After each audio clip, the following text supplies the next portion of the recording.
Hola chicos, എൻ്റെ കഴിഞ്ഞ വീഡിയോയിൽ ഒരു കമൻറ്റ് ഉണ്ടായതാണ് സ്പെയിനിലേക്ക് വരാനുള്ള പ്രൊസീജിയേഴ്സ് എന്താണെന്ന്. അപ്പോൾ സ്പെയിനിലേക്ക് വരാൻ 4 ടൈപ്പ് വിസയാണെന്നുള്ളത്. First one tourist visa.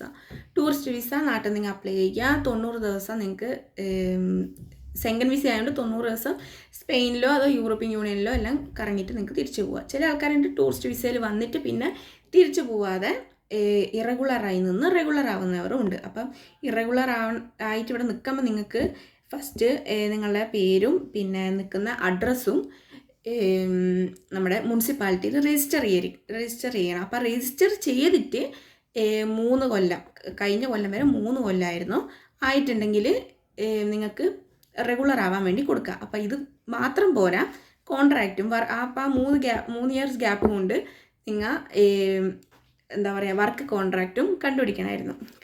Work ഉണ്ടെങ്കിൽ കിട്ടും. അപ്പോൾ ഈ കൊല്ലം തൊട്ട് അത് 2 ഇയേഴ്സായി മാറിയിരിക്കുകയാണ്. പക്ഷെ എന്നാലും ഇനിയിപ്പോൾ കുറച്ച് മുമ്പോട്ട് പോകുന്നവരും പ്രശ്നമായി വരും. ഈ ഒരു ഫെസിലിറ്റി ഉണ്ടാവോ എന്ന് ഡൗട്ടാണ്. കാരണം എന്താ വെച്ചാൽ ഇവിടെ ഇപ്പം കുറേ ഫോറിനേഴ്സ് വന്നിട്ടുണ്ട്. ഈ നമ്മുടെ സ്പെയിനും നോർത്ത് ആഫ്രിക്കയും അടുത്തടുത്തായതുകൊണ്ട് നോർത്ത് ആഫ്രിക്കയിൽ നിന്ന് ഇഷ്ടംപോലെ ഫോറിനേഴ്സ് വന്നിട്ട് ഇവിടെ നിന്ന് പ്രശ്നങ്ങൾ ഇപ്പം ആക്കുന്നുണ്ട്. നമ്മളെ സ്പെയിൻകാരെ തന്നെ കണ്ടുപിടിച്ച് അവരെ തല്ലും ഒക്കെ ഭയങ്കരമായിട്ട് ക്രൂയലാണ്. അപ്പം അതുകൊണ്ട് സ്പെയിൻകാർ തന്നെ പറഞ്ഞു ഇനിയിപ്പം ആരും എടുക്കണ്ട, ഒരു ഫോറിനേഴ്സ് എടുക്കണ്ട പറഞ്ഞുകൊണ്ട് ഈ ഒരു 2 ഇയേഴ്സ് നിന്നാൽ ഇറഗുലർ ആവാം എന്നില്ല മെത്തേഡ് ഫ്യൂച്ചറിൽ ചേഞ്ച് ആവാൻ അല്ലെങ്കിൽ ഇത് മൊത്തമായി മാറ്റാനുള്ള ചാൻസും കാണുന്നുണ്ട്. പിന്നില്ല മെത്തേഡ് വെച്ചാൽ സ്റ്റുഡൻറ്റ് വിസ.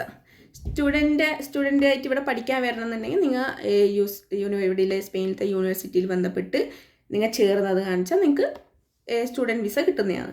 പിന്നിൽ വർക്ക് വിസ. ഇവിടെയുള്ള പ്രൈവറ്റായ കമ്പനികളെല്ലാം നിങ്ങൾ ബന്ധപ്പെട്ട് വർക്ക് വിസ കിട്ടിയാൽ വരാം. പിന്നെ ഗവൺമെൻറ്റിലൊന്നും കിട്ടൂല. ഗവൺമെൻറ്റിലെല്ലാം കിട്ടണമെങ്കിൽ ഇവിടുത്തെ സ്പെയിൻ നാഷണാലിറ്റി ഉണ്ടെങ്കിൽ മാത്രമേ കിട്ടൂ. അപ്പം പ്രൈവറ്റിൽ നോക്കാം.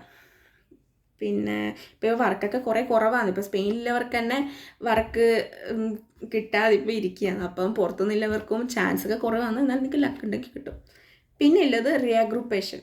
അത് നിങ്ങൾക്കിവിടെ ഡയറക്റ്റ് ഫാമിലി മെമ്പർ ആയിരിക്കണം.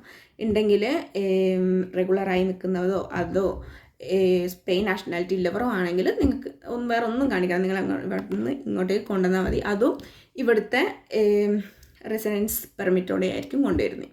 അപ്പോൾ ഇതാണ് ഇവിടുത്തെ 4 മെത്തേഡ്സ്. നിങ്ങൾക്ക് ഹെൽപ്ഫുള്ളായി വിചാരിക്കുന്നു. Thank you.